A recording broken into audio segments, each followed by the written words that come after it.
সরস্বতী পুজো ছাড়াও যে হাতে খড়ি সম্ভব আমি প্রথম জানলাম।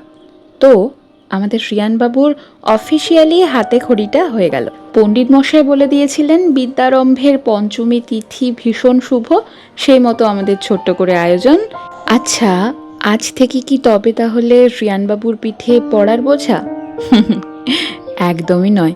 ইচ্ছে, পড়াশোনাও যে একটা ভালোবাসার জিনিস, তা তথাকথিত নিয়মের বাইরে গিয়ে শিখবে। বাইরে কোথাও গেলে ফেরার সময় উপহারে চকলেটের বদলে যখন বই নিয়ে আসি, ওর গাল ভর্তি হাসি দেখে বুঝি ঠিক পথে এগোচ্ছি। প্রকৃতি আমার কাঁধে রিয়ানবাবুর মা হওয়ার দায়িত্ব দিয়েছে।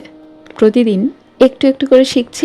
আজ আমাদের পুজোর প্রসাদ খই মাখা, ফলমূল, দই, নানা রকমের মিষ্টি আর চাল মাখা। এই তো আর খানিকক্ষণের মধ্যেই মাখা হবে। এই ছোট্ট রিয়ানবাবুকে সকলে আশীর্বাদ দোয়া করো।